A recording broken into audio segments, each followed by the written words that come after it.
It's easy to think that our modern scientific way of looking at the world is just obvious. But it's always been this way. But it hasn't. It's an invention. And the story of how it was invented is one of the most incredible, world-shattering changes in all of human history. So let's get into it and see how we went from a world run by magic to one run by math. To really wrap our heads around how huge this change was, we have to do a little time travel. We're going to jump inside the mind of a smart, well-educated person living around the year 1600. And trust me, what we find in there is going to feel completely alien to us. So what was going on in the head of this person? Someone who could read, who knew the classics, who was considered intelligent? Well, you have to throw out everything you think of as common sense. The reality they lived in was built on a totally different set of rules. And here's the thing you have to understand. This wasn't considered ignorance. This was reality. This was the accepted truth for the smartest people around. Werewolves? Totally plausible. A dead body bleeding when its killer walks by? Made perfect sense. Comets weren't icy rocks. They were messages from God. The entire universe was an enchanted, magical place, just brimming with signs and hidden meanings. So why did they believe all this? Because back then, knowledge didn't really mean discovering new things. It meant digging deeper into the works of the great thinkers of the past. Aristotle, Ptolemy, Galen. For more than 1,000 years, their books weren't just a guide. They were the absolute final word on how the universe worked. To question them, that was like questioning reality itself. But then, one chilly November night in 1572, something popped up in the sky. Something that the old books had no explanation for. It was just a single, bright point of light, but it was about to start pulling that entire worldview apart at the seams. An astronomer in Denmark, a guy named Tycho Brahe, looked up and saw a brand new star. It was brighter than anything else up there, and it was in a spot where, according to the old charts, nothing was supposed to be. And get this, using some pretty basic math, he proved it wasn't a comet or something in our atmosphere. No, this thing was way, way out there with the unchanging star. Now this was a massive problem.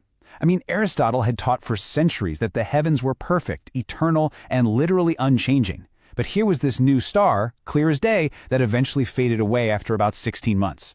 It was undeniable proof that the heavens could change. And that simple fact created this huge crack in the foundation of everything they thought they knew. If the ancients could be that wrong about the sky, what else were they wrong about?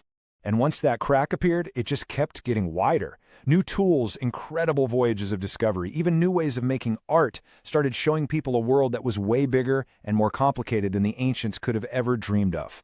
And the proof wasn't just coming from the sky. Check out this map. It's from 1507, way before Tycho's star. It's famous for being the first map to use the name America, but the truly revolutionary thing about it is that it shows a whole new continent, a continent that the ancient Greeks had absolutely no clue existed.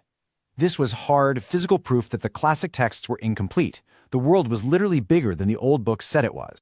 As astronomers got more and more data, the old models of the universe, like the Ptolemaic system on the left, just couldn't handle it anymore. They became these ridiculously complicated messes. What you see on the right is Tycho Brahe's own attempt to fix it, a kind of weird hybrid model trying to keep the Earth at the center. It was really a last-ditch effort to patch up the old ideas as new evidence kept pouring in. And this revolution wasn't just happening in science, it was happening in art. Guys like Leonardo da Vinci were using this new idea called mathematical perspective to draw the world in a way that felt three-dimensional and, well, measurable. This wasn't just about making art look more realistic. It was about training people to see the world as a geometric space, something that followed rules and could be understood. Take a look at this painting, The Ideal City. It's a vision of a world built not on myths or symbols, but on the clean, predictable, rational rules of math. This new way of seeing space in art basically laid the mental groundwork for scientists to start thinking about the physical world in the exact same way, as a system that could be measured and calculated. All this thinking led to an explosion of incredible new instruments. But these weren't just for looking. A tool like Galileo's compass was designed to use math to solve real-world problems, like figuring out where a cannonball would land. The Jovalabe was basically an analog computer built to predict where Jupiter's moons would be. The very idea that you could create a physical tool to calculate and predict the universe, that was completely and utterly revolutionary.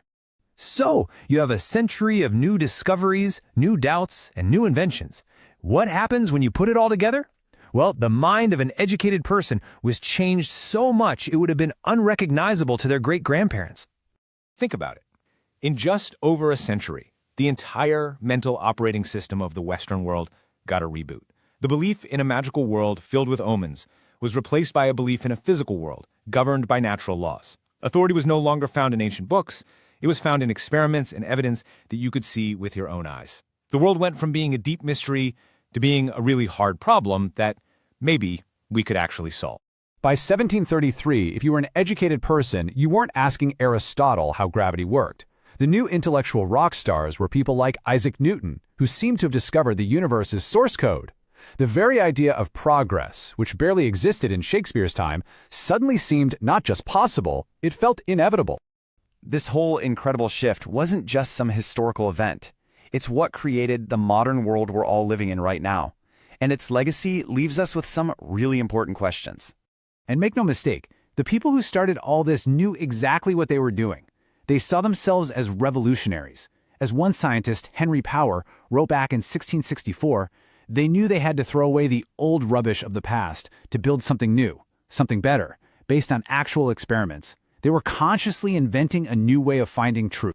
So at the end of the day, this scientific revolution wasn't just a historical moment that gave us telescopes and eventually iPhones. It was the birth of a method, a way of thinking. Question everything, demand evidence, and have the courage to admit that even your most deeply held beliefs might be wrong.